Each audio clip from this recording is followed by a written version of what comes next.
마음을 짓는 회개의 눈물은 우리 마음을 깨끗게 하는 것이라고 생각이 들어집니다. 오늘 비록 안식일의 평안함이 우리 마음속에 경험되어지기를 사모하지만 나아가서 지금 하늘에서 펼쳐지는 대속죄의 마지막 장면을 또한 잊지 말기를 간절히 바랍니다. 슬픔을 대신해서 화가를 씌워주시는 거룩한 은혜의 손길, 통회와 자복과 겸손한 죄에 대한 이 회개의 경험을 통하여서 우리 마음속 참 기쁨이 오는 안식일 되었으면 좋겠습니다. 한 주님, 한 목적지, 한 소망, 한 성령, 한 진리 안에 우리가 하나가 되기를 간절히 바랍니다. 하나가 될 수밖에 없는 필연적 그 거룩한 복음 앞에 우리 모든 이기심, 우리 모든 자, 생각을 다 진리에 굴복시키셔서 다시는 아픔과 분열과 이별과 슬픔이 오는 거룩한 교회로 단장되어지는 귀한 날이 속히 오기를 간절히 바라고, 어제 말씀처럼 최후의 위기 앞에 끈질긴 믿음의 준비의 경험들이 우리 모두에게 응하기를 간절히 바랍니다. 우리 청대를 바라보면서 아직은 미력하고 미진하지만 이 작은 불씨들이 곳곳에 작은 동기를 유발시키고 신앙의 부흥을 도모하는 것을 참으로 귀하게 보고 감사합니다. 안식일마다 아름다운 조화된 모습으로 하늘의 찬양이 울려 퍼지는 이 거룩한 감동 감사하고, 찬양한 여러분들의 마음속에 더 뜨거운 깊은 찬양의 경험들이 있기를 간절히 바라면서 우리 모든 교회가 속히 임하실 마지막 위기와 재림 앞에 준비되는 거룩한 부흥이 개혁이 있기를 아울러 간절히 바라겠습니다. 이 안식일 저는 이 제목으로 말씀을 드리기를 원합니다. 죄와의 싸움이라는 제목으로 말씀을 드리겠습니다. 잠시 깊이 여러분 마음속에 명상의 주제를 던져드리면서 히브리서 12장을 중심으로 오늘 여러 말씀을 통하여서 죄와의 싸움을 말씀을 드리도록 하겠습니다. 하늘에 전쟁이 있었다. 이 땅은 우리가 아무도 벗어날 수 없는 싸움을 싸우는 우리 중에 처해 있습니다. 이 장면을 한번 깊이 유념하시면서 마음에 좀 들었으면 좋겠는데요. 이제 우리 주님께서는 인류의 대성물로 운명하고 계셨다. 그분이 귀중한 생명을 거두실 때 그리스도께서는 들뜬 기분으로 마음이 떨지 않으셨다. 모든 것은 숨이 막힐 듯이 적막하였다. 그분을 억누르는 것은 죽음의 공포가 아니었다. 그분에게 말할 수 없는 고민을 자아내게 한 것은 십자가의 고통과 치욕이 아니었다. 그리스도께서는 고통당하는 자 중에 제1인자였지만 그분의 고통은 죄의 유해성을 느끼는 데서 오는 고통이었고, 그분의 고통은 인간이 죄에 너무나 익숙해서 죄의 흉악성을 알지 못하는 것을 보시면서 느끼는 고통이었고, 그분의 고통은 인간의 마음속에 죄가 너무나 뿌리가 깊이 내려서 죄의 권세를 깨뜨리고 나오는 사람이 너무나 적음을 바라보시고 고통을 느끼셨다. 그분은 하나님의 도움이 없이는 인간이 멸망할 수밖에 없다는 사실을 보셨고, 수많은 사람들이 도움을 받을 수 있는 위치에 있으면서 멸망당하는 것을 바라보시면서 고통을 느끼셨다. 우리의 모든 죄가 그분께 놓여지고 우리를 대신해서 범죄자로 헤아림을 당하시고 우리 모든 죄가 그분의 마음을 눌렀다. 불법으로 인해 생긴 주의 진노가, 아버지의 진노가, 무슨 진노가 예수의 영혼을 전율케 만들었다.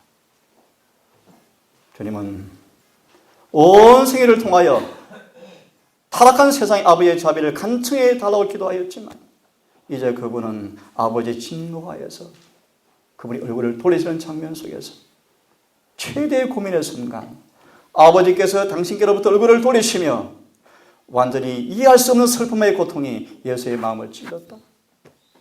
이런 고민이 너무나 컸기 때문에 예수는 육체의 고통을 거의 느낄 수가 없었다. 사단은 맹렬한 유혹으로 예수의 마음을 쥐어짜듯 괴롭혔다. 구주께서 무덤의 문을 꿰뚫어 볼 수가 없었다. 그분이 정복자로서 무덤에서 나오리란 희망이 주어지지 않았고 아버지께서 자기의 희생을 가람했다는 말도 들려오지 않았다. 하나님께서는 죄를 심히 미워하시기 때문에 그분은 자기가 하나님과 영원히 분리되지 않을까 염려하며 두려워하였다. 그리스도께서는 범죄한 인류를 위해서 자비가 더 이상 탄원되지 않을 때 느낄 죄인의 고민을 느끼셨다. 그분이 마신 잔을 그처럼 쓰게 하고 하나님의 아들의 심장을 파열시킨 것은 인류의 대속자이신 그분에게 아버지의 진노가 쏟아지게 만든 것은 죄의식 때문이었다. 시대소망 752페이지 3페이지 말씀입니다. 다 함께 히브리서 12장 4절 5절을 먼저 보도록 하겠습니다. 히브리 12장 4절 5절을 먼저 봉독하겠습니다.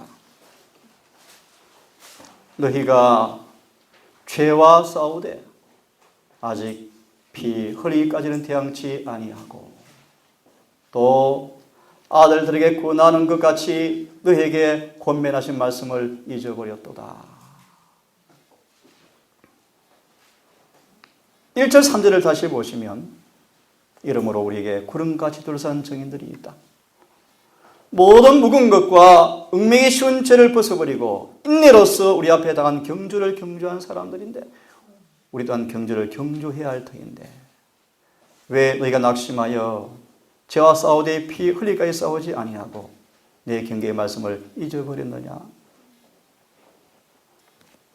2절을 보시면 믿음의 주가 되시며 믿음을 완전케 하신 예수를 바라보지 않고 그분이 어떤 분이신가를 말씀하십니다. 그분은 그 앞에 있는 즐거움을 위해서 부끄러움을 참으사 부끄러움을 개의치 아니하시더니 하나님 보좌 우편에 앉으셨다. 그분을 바라보아라. 너희가 피곤하여 낙심치 않기 위해서 이같이 자신에게 거역한 일을 위해서 오래 참으신 예수를 바라보아라.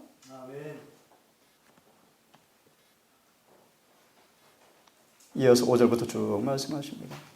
내 아들아 주의 징계하심을 경히 여기지 말고 그에게 꾸지람을 받을 때 낙심하지 말라. 주께서 사랑하는 자를 징계하시고 받으시는 아들마다 채찍질 하심이라 하셨나니 너희가 참음은 징계를 받기 위함이라. 하나님이 아들과 같이 너희를 대우하시나니 어찌 아비가 징계하지 않는 아들이 있으리요? 징계는 다 받는 것이오늘 8절 없으면 사생자요 참 아들이 아니라.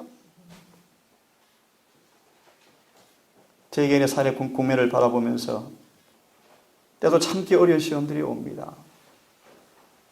자아가 충돌하고 힘이 강렬해서 응하고 싶은 충동이 옵니다. 그럴 때 저는 주의 은혜를 통하여서 그분을 바라봅니다. 주에 감사합니다. 신부경 말씀처럼 하나님 우리를 가장 열매를 잘 맞는 환경으로 인도하신다. 가장 아름다운 열매를 맺는 장소로 환경에 우리를 두신다. 그 환경의 모세를 광야에 데려오셔서 40년간 외롭게 양치는 직업이었습니다. 친애와의 고독과 외로움 속에서 30년간 광야에서 훈련시킨 그분의 경험이었습니다. 이어서 말씀을 드리고 계속 진행하겠습니다. 징계가 당시에는 즐거워 보이지 않고 슬퍼 보이지만 이 목적은 우리의 유익을 위한 것인데 결국 그분의 거룩하심에 참여케 함이라. 잠시 징계가 슬퍼 보여서 어렵지만 그로 말미암아 연달한 자에게는 의의 평강한 열매를 맺나니 그러므로 평안한 손과 무릎을 이렇게 세우고 너희 발을 위해서 곧은 길을 만들어 저는 다리로 하여금 다시는 으그러지 않도록 하라고 우리에게 권고하십니다. 그분을 믿는다는 것은, 그분을 따른다는 것은, 예수를 개인의 구주로 영접한다는 것은, 그분의 제자가 된다는 것은 이렇게 의미를 우리에게 주고 있습니다. 평판이 좋든 나쁘든 자신을 부인하고 예수를 따라가는 것이다. 아멘. 오늘날 이렇게 사는 사람이 별로 없다. 많은 사람들은 거짓되게 예언하고 있다. 그런데 사람들은 그것을 좋아한다. 결과가 뭘 것인가? 어떤 결과를 맞이하게 될 것인가? 모든 결과와 함께 주님 앞에서 마지막 검토되어지고 판결이 내릴 때 어떤 결정이 임할 것인가? 숙고해 보아라. 우리의 생애는 하나의 싸움입니다. 그죠? 히브리 10장 4절을 아까 말씀했습니다. 죄와 싸우되 아직 뭐하진 않고 있다. 피 흘리까지는 대항치 않고 있다. 사도 바울은 이렇게 말씀하십니다. 믿음의 선한 싸움은 혈과 육이 아니다. 어둠의 정사와 권세 잡은 공중의 암흑의 왕자라고 말씀하시면서, 하지만 이렇게 이어서 말씀하시는데, 오늘 많은 사람들은 그분을 믿노라 하지만 죄를 변명하고 간직하고, 예리한 성령께서 그들의 마음을 찔러 쪼갤 때 반항하고 변명하고 주님을 대적한다고 말씀하시면서, 한때는 극기를 주고 변화를 갈망하고 때때로 좋아했지만 대부분의 사람들은 흑암의 세력과 타협한다고 영감 우리에게 슬픈 이야기를 들려주고 있습니다. 하늘에 가는 길이 오늘날 고대보다, 주님 당시보다 쉬운 것은 아니라고 말합니다. 분명한 사실은 이 길에 가기 위해서는 모든 죄가 버려져야 합니다. 우리 신앙에 방해하는 모든 방종은 끊어져야 합니다. 심지어 오른손이 범죄하거든 찍어버려야 합니다. 왼눈이 범죄하거든 뽑아버리라고 말씀하십니다. 절겨 그렇게 순응하며 하늘의 지혜를 기꺼이 받는 사람들이 하나님께서 영접한다고 말씀하시면서, 기꺼이 친구를 버리기 원하는가? 사람 인정과 평가를 무가치로 여기고 주님의 인정만을 유일한 몫으로 여기고 그에게 순종하기를 원하는가? 영생의 상급은 비교할 수가 없습니다. 그 목적 앞에 상당한 노력을 하라고 이게 요구를 하시면서 이 죄와의 싸움에 대한 말씀을 좀 이어서 드리겠습니다. 로마서 7장 11절을 보시면 그렇게 말씀하십니다. 죄가 기회를 타서 계명으로 말미암아 나를 속이고 죽였도다. 죄의 기만성, 죄의 아주 간사한 교묘한 이 술책들. 바울은 예수를 만나기 전 고백하기를, 죄가 계명으로 말미암아 나를 속이고 죄를 짓기 위해서 죽게 하였도다. 한 실물교를 말씀을 드리면 요한복음 11장 50절을 보시면 가야바가 이렇게 공언합니다. 한 사람 예수를 죽이는 것이 온 민족이 망하지 않게 되는 것이 우리에게 유익한 줄을 생각지 아니하는도다. 그도 그냥 직역을 포기해드리면 가야바는 속았습니다. 그 결과로 민족이 멸망을 해버렸습니다. 무엇이 가야바를 속게 했을까요? 바로 그 속에 있는 죄였습니다. 죄의 기망성보다 더 무서운 것은 없다. 속이고 눈가림으로 멸망하는 사람들은 참 많다. 사단은 그들을 속이기 위해서 모든 유혹을 한꺼번에 가지고 오지 않는다. 모든 유혹을 선한 모양으로 가장한다. 유혹을 당한 영혼이 한 걸음을 내디딜 때 벌써 마귀는 다음 걸음을 준비하고 있다. 사단은 그의 믿기에 쉽게 납포당한 영혼을 바라보면서 얼마나 좋아하고 기뻐하는지, 그 사실을 볼 수 있다면 얼마나 좋을까. 대정투 22페이지는 이렇게 우리에게 말씀해 주고 있습니다. 하늘의 주제께서 눈물을 흘리시고 계셨다. 너무나 슬프셔서 대성 통곡하셨다. 왜냐하면 죄가 얼마나 사악하기에 율법을 깨뜨리는 그 영혼을 구원하기 얼마나 어려운지, 3년 반을 열심을 다해서 눈물로 걸음을 주고 피로 적셨지만 회개하는 사람들이 별로 보이지 않습니다. 심지어 12제자까지. 주님은 나아가서 마지막 시대를 내다보시고 예루살렘을 멸망으로 이끌어간 동일한 죄가 온 세계가 속아 넘어가는 사실을 바라보시면서 크게 우셨답니다.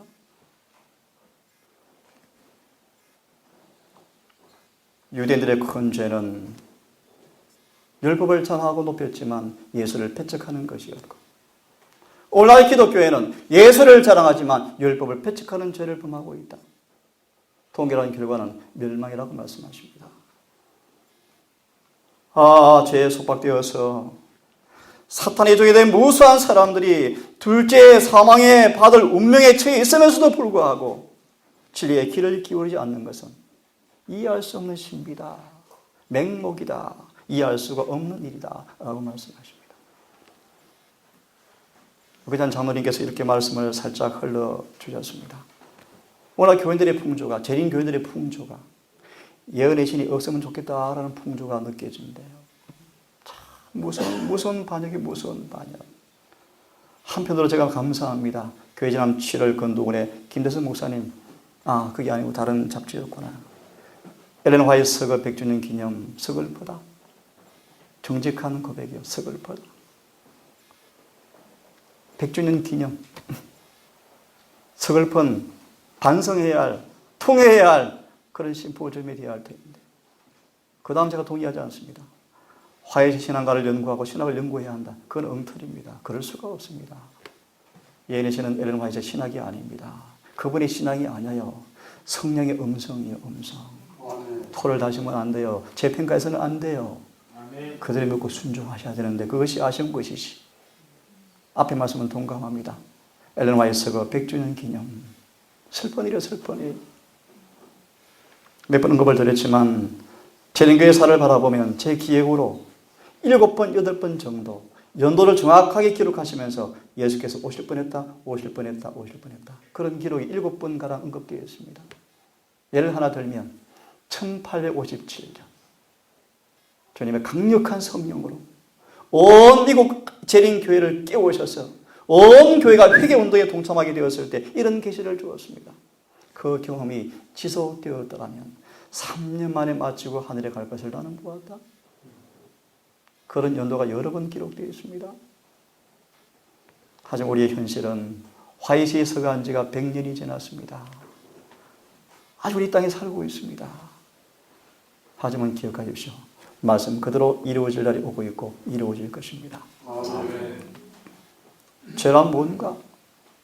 죄가 무엇으로 구성되는가? 정확하게 아셔야 합니다. 다시 한번 이해를 도모하기 위해서 베드로의 경험을 잠시 소개해 드리겠습니다. 누가 22장을 인용하시고 마태 26장을 인용하시면서 이렇게 말씀하십니다. 베드로야, 잘 들어라. 내가 팔려서 인자가 팔려서 죽음을 당할 것이고 배척당할 것이고 사람을 보호할 것인데 잘 유념해라. 그런 날이 올 때 너희는 다 나를 버리고 떠나갈 것이다. 그때 베드로가 너무나 슬펐대요. 왜 슬펐는가? 예수님 왜 나를 못 알아주실까? 정말 베드로는 예수를 사랑했대요. 예수는 말합니다. 주님의 우정은 진실한 것이었고 그런 베드로에게 주는 주님의 경고도 동정적이었고 사실이었지만 베드로는 마음이 분이 났다. 정말 예수를 사랑하는데 집과 전투와 직업과 가족을 다 내려두고 예수를 정말 따르고 요한 13장을 보시면 베드로야 발 씻겨줄게. 예수님 안 돼요, 안 돼요. 베드로야 발 안 씻기면 나하고 관계없어. 그 다음 말씀 보셨습니까? 베드로는 죽음보다 고통스러운 것은 예수와 관계가 끊어진 것이었다. 그렇게 예수를 사랑했어요. 베드로야 깨어있으라 너가 나를 부인할 것이다. 떠날 것이다. 그 말에 베드로가 분이 났대요. 그때 이렇게 말합니다. 결코 주님 그런 일은 없을 것입니다. 내가 함께 주와 죽어도 오게 갈 것이고 죽어도 같이 죽겠습니다. 이 말은 진심이었다. 진실된 그의 말이었다. 가식이 아니었다. 사실이었다. 하지만 미리 말합니다. 하지만 그 속에 죄가 그를 속였어요. 오늘 제목은 죄와의 싸움입니다, 여러분. 죄를 알지 못하면 싸울 대상을 모르겠죠, 그죠? 자, 그는 그의 자만심은 자기의 파멸을 입증하게 되었는데, 참 예리신이 놀랍습니다. 베드로는 사단에게 자기를 시험해 보라고 사탄을 시험해 보았다. 나 안 넘어져. 절대 예수님 부인하지 않을 거야. 그 말이 사실이었고 진실된 고백이었지만 그는 그 속에 있는 죄가 그를 뭐하고 있습니까? 속이고 있어요. 그 장면을 좀 더 말씀을 드릴게요. 그는 교활한 원수의 관계에 걸려버렸다. 그리스도께서 그를 가장 필요로 할 때, 참 고독하고 외롭고 어려울 때 제자가 옆에서 예수를 도와주는 그 순간에 베드로는 공개적으로 원수의 편에 서서 예수를 부인하였다. 아침에 1월 효명을 잠시 말씀을 드렸죠. 오늘날 셋째 천사의 기비를 믿는 많은 대일의 사람들이 불응간 반대 진영에 착착 줄을 설 것을 보았대요. 베드로의 경험은 우리의 교훈을 주고 있다고 말씀하시는데, 자신을 의지하는 정신은 패배를 의미한 사실을 빨리 배우라고 말씀하십니다. 그리스도라 할지라도, 그렇게 사랑한 제자 베드로라 할지라도 완전히 버리지 않은 죄의 결과에서 주님께서 구원할 수가 없으셨다. 그러나 파도가 휩쓸어 올 때, 비록 그 범죄에서 넘어져서 죄를 지어서 이제 파도 휩쓸려가는 절망의 순간이 왔다 할지라도 예수님은 그 영혼이 휩쓸려서 멸망당하기 직전 그에게 구원하기 위해서 사랑을 베풀어 주었다. 드디어 베드로가 좀 더 말 베드로는 파멸의 끝에 서서도 계속 교만한 말을 함으로 점점 자신을 배랑 쪽으로 나아갔다. 이 말이 무슨 말인가 아시죠? 풍랑이는 바다 위에서 베드로가 참 부끄러운 경험을 하게 되었죠.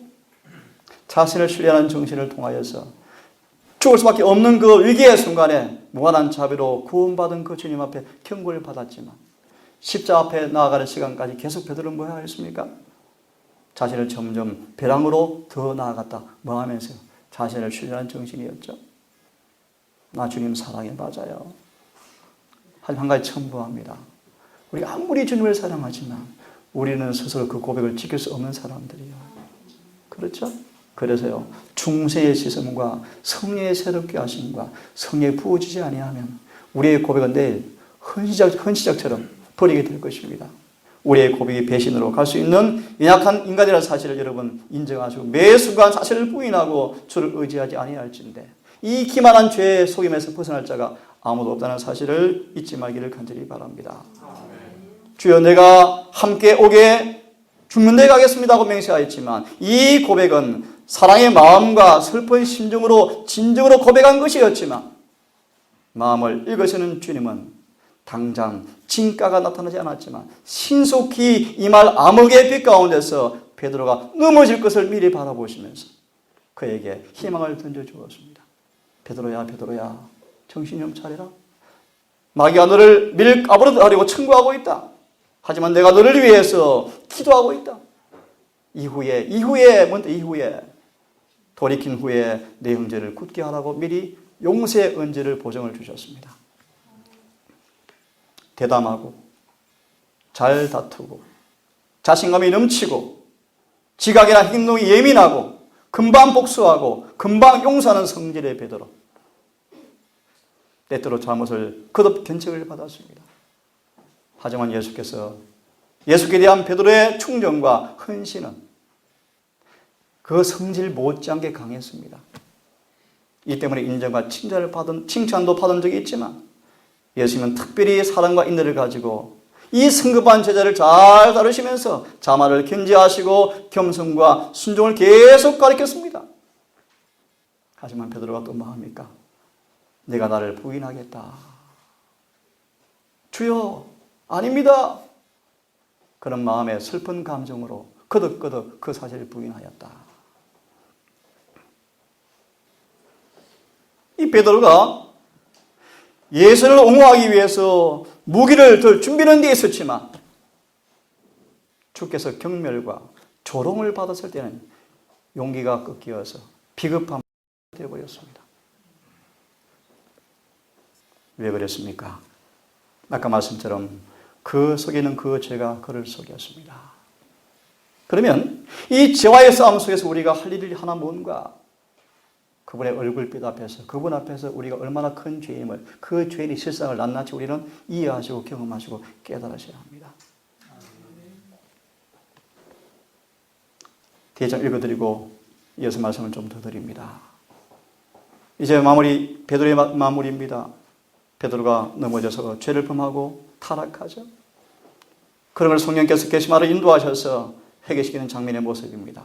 그는 이제 자신에 대한 혐오감을 가지고 자신을 신뢰하고 자만심에 차있고 충동적이고 충성적이고 그런 베드로가 이제는 자신에 대한 혐오감을 가지고 예수의 은혜를 저버린 것과 거짓된 맹세와 행동에 대해서 반성하였고 주님을 다시 한 번 더 보게 되었을 때 한 괘씸한 손이 예수의 얼굴을 치는 것을 보고 견딜 수가 없어서 베드로는 재판장을 뛰쳐나와서 비통한 마음으로 달려갔는데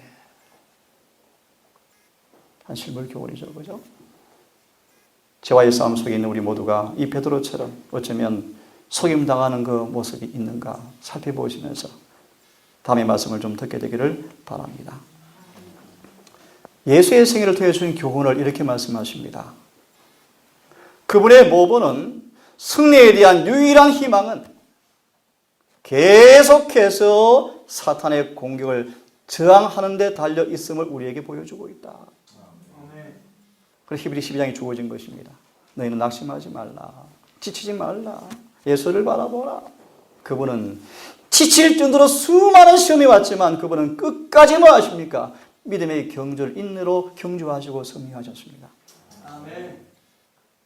너희는 그런 승리를 바라보지 못하고 지금 뭐 하고 있다? 쭉 늘어져서 뭐 하고 있다? 죄와 싸우는 그 일에 느슨해져 있다. 지쳐 있다. 게을러 있다고 말씀하십니다. 시험의 싸움에서 영혼의 적을 무찌른 주님께서 인류를 지배하는 마귀의 세력을 잘 이해하고 계신다. 이사야 53장 말씀 보시면 모든 경험 속에서 인류를 향한 마귀의 시험과 유혹 가운데서 어떻게 대처하고 어떻게 승리할 모든 경험의 지식을 주님께서 이루어 놓으셔서 우리가 시험을 당할 때, 유혹을 당할 때 그분께 나아가면 그분은 그 지식을 나누어 줘서 이기게 해주기 위해서 은혜의 창고에 은혜를 쌓아두었다고 말씀하시는 것입니다. 우리를 대신해서 사탄을 정복하셨고 승리자로서 당신의 승리의 우위를 우리에게 돌려주셔서 마귀의 유혹을 저항하는 우리의 노력에 큰 능력을 주어서 그의 공로로 예수님처럼 유혹과 시험에 승리할 수 있는 모든 준비를 그분이 해놓으셨건만 베드로처럼 그 극적인 순간에 자신을 바라보며 예수를 바라보지 않다가 넘어진 베드로처럼 그런 우리를 범치 않기를 우리 권고하고 있습니다. 사단은 비록 타락하여서 쫓겨남을 당했지만 그는 아주 힘이 세다고 말씀하십니다. 타락한 인간은 사탄의 합법적 포로이다. 예수의 사명은 그들을 사탄의 권세에서 건져내는 것이다. 사람은 나면서부터 사탄의 지시를 따르는 경향을 가지고 태어난다. 그러므로 위대한 성리자 예수께서 왜 오셨는가? 인간 속에 성령으로 임재하셔서 욕망을 지도하시고 사상을 통제하시고 우리를 주장하기 원하신다. 그래야만 우리가 싸움에서 이길 수가 있기 때문이라고 말씀하십니다. 아무도 혼자 힘으로 마귀를 이길 수가 없다는 사실을 여러분 아시지 않습니까? 하나님께서만 이 사탄의 세력을 정할 수 있는 유일한 힘의 창고라고 말씀하십니다. 사단은 땅을 두루다니면서 산길자를 찾습니까? 사단은 사람을 멸망시키는 일을 기회를 잃어버릴까 봐 한순간도 감시의 눈을 떼지 않지만 왜 우리는 깨어 기도하지 않고 열렬히 그분께 구하지 않고 그분을 의지하지 않고 있습니까? 사단은 변장의 능수입니다. 이상한 일이 아니라 자신을 광명의 천사로 가장하여서 성령의 예민한 인도를 받지 못한 모든 사람들을 깨닫지도 못할 정도로 가장하여서 넘어뜨리게 할 술책을 항상 준비하고 있다. 몇몇 속임을 당한 사람들은 사단은 존재하지 않고 라고 많이 변명하지만 마귀는 수많은 술책으로 강요함으로 효과적으로 아침 말씀처럼 온 땅 이상에게 그를 따르더라. 누가 이와 더불어 싸워 이기리요? 라는 말 앞에 정말 교회마저 마지막 교회마저 죄가 깊이 들어오고 영혼들이 이기지를 못하고 죄에 패배하는 현실을 우리가 보고 있는 것입니다. 하지만 결국 겸손하게 승리를 구하고 주를 의지하고 온 마음으로 진리 앞에 굳게 믿고 확신하며 순종하는 사람들은 한 사람도 이 시험에서 넘어질 필요가 없다고 우리에게 보증해 주고 있습니다. 사단이 간교하고 흉흉하고 힘이 세지만 기억하세요. 유혹을 깨닫고 깨어서 기도하고 은혜를 구하고 구주를 의지한다면 한 사람도 속임에서 넘어질 필요가 없다고 말씀하십니다. 주님을 대면하고 조롱하고 그를 안고 성전 꼭대기까지 올라갈 정도로 능력이 강한 마귀였지만 다시 말하면 예수님까지라도 팔에 안고 성전 꼭대기까지 안고 갈 정도로 강한 마귀였지만 예수를 강제로 죄 짓게 할 수는 없는 존재였습니다. 사단은 우리가 어릴 때부터 태어날 때부터 놀라운 방법으로 신체 역사한데 가공적 능력으로 모든 사람을 여기에 넘어뜨릴 그 방법을 마귀는 다 준비하고 있답니다. 이런 표현을 쓰고 있습니다. 거의 백발백중으로 성공하고 있다. 택한 백성까지라도 다 죄를 짓도록 술책을 꾸미는데 거의 뭐 하고 있다? 백발백중이다. 누가 이 사슬을 끊을 수 있겠습니까? 이런 표현이 있습니다. 개개의 영혼을 위한 싸움. 한 장면을 소개해 드리겠습니다. 나는 악한 천사들이 영혼을 탈취하기 위해서 싸우고 있는 것과 하나님의 선한 천사들이 그들을 막고 있는 것을 보았다. 다니엘 10장 같은 경우가 그렇죠. 다니엘이 21일을 금식하며 기도를 힘쓰는데 깊은 자복과 겸비와 회개와 통회로 주 앞에 자비를 구하는 기도를 하면서 성소 회복을 위해서 간구하는데 21일 동안 기도 응답이 오지 않습니다. 사단이 직접 나서서 뭐 합니까? 그 기도와 싸우고 있죠. 근데 누가 등장하죠? 대공 미가엘이 등장하죠. 그죠? 사단은 악독한 영향으로 분위기를 부패시키고 감각을 흐리게 하기 위해서 애를 쓰고 있는데 거룩한 천사들이 그들을 돕기 위해서 준비되어 있지만 한번 기억하십시오. 사탄의 군대를 격퇴하기 위해서 기다리고 있지만 정령 도움이 필요한 영혼들은 주께 도움을 구하지 않는 것은 이상한 일이다.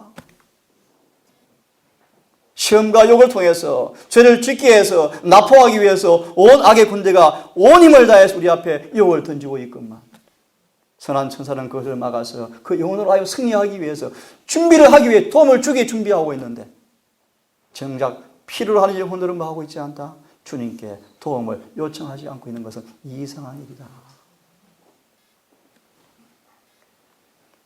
하늘의 천사들은 개인의 뜻에 반해서 도와주는 것은 불가능하다. 사람들이 대적에게 항복하고 아무런 저항을 하지 않는다면 하늘의 천사들은 위험에 빠진 그자를 깨우쳐서 하늘을 향해서 도움을 구하도록 더 많은 빛이 허락될 때까지 단지 그들을 파멸해서 구원하기 위해서 견제하는 일밖에 할 수가 없다. 예수님은 그러한 천사들을 명하여 스스로 돕기 위해서 아무런 노력을 하지 않는 영혼들을 위해서 구원하라고 천사들에게 명령하지 않으신다.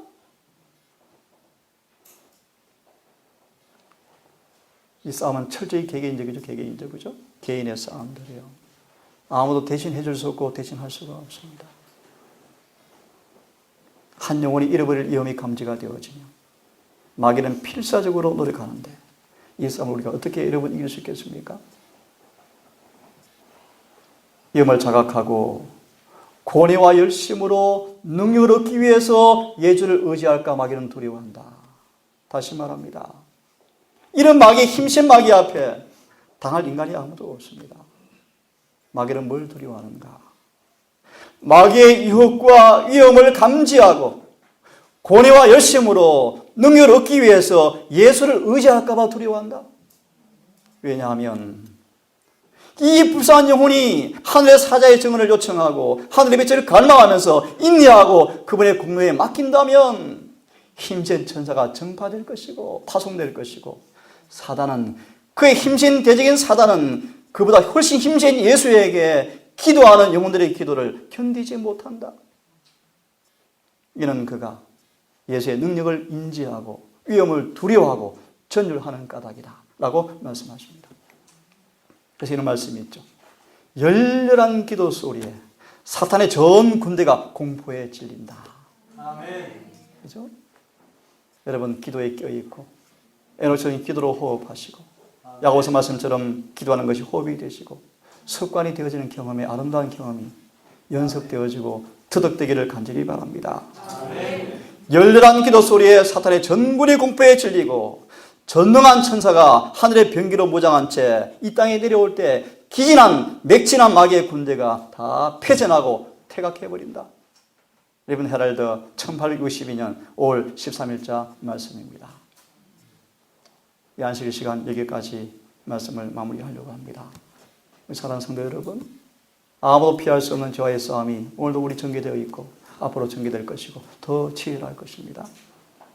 이 싸움의 전장에 죽은 군장을 여러분 잊지 마시고 우리 속에 그분을 임재하는 이 지혜로운 겸비한 신앙을 통하여서 모든 유혹과 사단의 관계 앞에 싸움 앞에 만반의 준비를 해놓으신 그분을 의지하시고 더 이상 늘어지고 어그러진 다리가 아니라 승리의 개가를 부르시는 거룩한 주의 군장으로 군대들로 준비되기를 간절히 바랍니다. 아멘.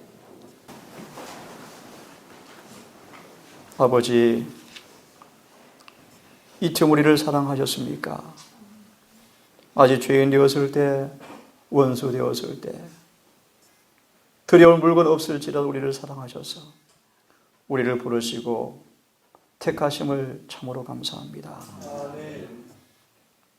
두려울 물건 비록 없지만 날마다 주께로 더 가까이 가기를 원하며 우리의 죄를 다 고백하고 자백하면 우리의 죄를 주의 보혈로 씻겨 주셔서 눈보다 희게 해주심을 믿고 감사합니다. 가락한 마귀 우리를 깨워서 백승처럼 보이는 현실 앞에 있지만 우리 또한 실패를 많이 경험해 왔지만 주께 날마다 더 가까이 나아가서 저 배는 천국 바라보며 하늘은 복락을 얻기 위해서 풍성한 은혜를 간구하오니 우리를 외면치 마시며 은혜 허락하여 주셔서 다시는 넘어지고 자빠지지 않고 당신처럼 주님처럼 마귀를 이기고 시험을 승리하는 마침내 이기고 하늘 보좌 위에 함께 앉는 거룩한 경지까지 가는 모두가 될 수 있도록 우리를 징계하시되 우리에게 깨닫게 해주시고 채찍하시되 전무하지 않게 도와주시며 그래서 죄와 마침내 싸워 승리하는 우리 모두가 되게 인도해 주시옵소서. 우리 회중을 기억하시고 이 동산교회를 기억하셔서 곳곳에 많은 사람들의 기배를 듣고 이곳을 바라보고 사모하고 아버지 오고 있습니다. 우리 청년들 아직 믿음이 연약하고 부족하고 허물이 있지만 이들을 통해서 여러 많은 영혼들이 청년들이 소망 가운데 살아가고 있음을 감사합니다. 우리 교회가 더 다시 한번 부흥하게 하시고 더 계획하게 인도해 주시옵소서. 우리가 성령으로 하나가 되게 도와주시옵소서. 이곳에 회개하지 못한 자가 한 사람도 없게 도우셔서 회개의 경험을 통하여서 그 놀라운 의로운 경험이 다 있게 하셔서 사탄이 발붙이지 못하는 이 귀한 교회가 되게 인도해 주시옵소서. 아버지 다시 한번 이곳을 떠나야만 하는 귀한 아들 외를 기억하셔서 큰 긍휼로 그들을 입히시고 주의 선하심을 따라서 인도하시되 어떤 시험이 온다 할지라도 유혹이 온다 할지라도 넘어지지 않는 주님을 바라보게 하셔서 끝까지 실패하지 않도록 그들의 생애를 인도해 주시옵소서. 이제 예배를 마무리하며 남은 식사와 오후를 보내기 원합니다. 해가 지도록 우리 모든 회중의 마음속에 성령께서 강하게 역사해 주셔서 안식일을 더럽히지 않고 거룩히 기쁨 가운데 보낼 수 있도록 인도해 주시옵소서. 이 모든 말씀을 하나님 모아는 사랑과 주님의 은혜와 성령의 놀라운 교통하심을 통하여 해가 지도록 함께해 주시옵기를 우리 구주 예수님 이름 의지하여 감사하며 기도 올리옵나이다. 묵상으로 예배를 마치겠습니다.